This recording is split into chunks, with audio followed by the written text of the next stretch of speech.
Hey guys, welcome back to the channel 1-2-Step. So in this video, I'm going to show you how to advance search in Twitter. So it's very simple. You just have to open your Twitter app and go to the search bar. Now you can see the search bar. Just click on that and search it.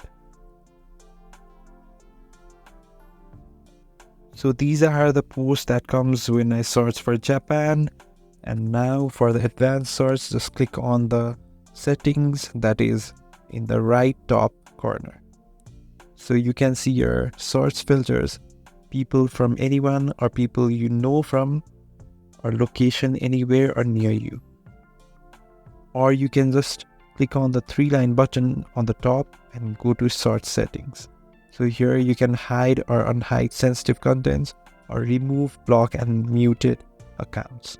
So in this way you can just search in Twitters. Thanks for watching the video. If you find this video helpful, please subscribe the channel and do not forget to comment down below. Thank you.